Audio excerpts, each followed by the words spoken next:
मनोज जरांगेमध्ये सरकार कुठे कचाट्यात सापडलेलं आहे काय, तर तोडगा काय काढणार आहे सरकार? नाही तर प्रत्येक दोन्हीच्या संदर्भामध्ये जे विषय आहेत याच्या बाबतीमध्ये सरकारच्या स्तरावर विचारविनिमय सुरू आहे, चर्चा सुरू आहे. मला वाटतं लक्ष्मण हाकेंनी आता त्यांच्या उपोषणही स्थगित केलेलं आहे. पण मला वाटतं मार्ग निघेल. म्हणजे दोन्ही बाजूंना शेवटी मराठा आरक्षणाचा मुद्दा तेवढाच महत्त्वाचा आहे, तितकाच महत्त्वाचा ओबीसीच्या मागण्याचा सुद्धा आहे. होरपळून निघालेलं आहे आरक्षणामध्ये, पण आतापर्यंत एक समाजाला, आता जरांगेने असं सांगितलेलं आहे की मुस्लिम समाजाला सुद्धा आरक्षण दिलं पाहिजे. असं आहे की मुळात आरक्षणाचे आंदोलन हे आता भरकडत चाललेले आहे. याचं गांभीर्य कमी झालेलं आहे.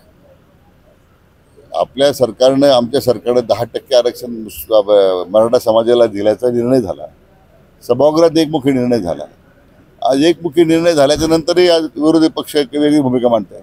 बरं, जागा वाटपाचं काय ठरलेलं आहे? व्हायरल झालेले आहेत. भाजपला 155 जागा, 60 जागा शिवसेनेला आणि 65 जागा पक्ष श्रेष्ठीचा निर्णय करतील.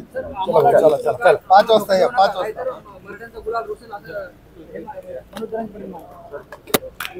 जरांगेंच्या प्रत्येक प्रश्नाला उत्तर दिलं पाहिजे असं नाही आहे. आम्ही सुद्धा मराठा समाजासाठी काम करणारे कार्यकर्ते आहोत. त्यामुळे मागे म्हटलं होतं की मनोज जरांगे म्हणजे मराठा समाज नाही ना, बाकी या समाजासाठी काम करणारे लोक भरपूर आहेत.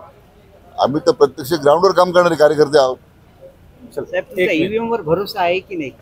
ईव्हीएम त्याच्याबद्दल कोण आक्षेप आहे कोणाचा? बरं, सुजय विखे पाटील यांनी मग अर्ज भरलेला आहे की तो उमेदवार होता.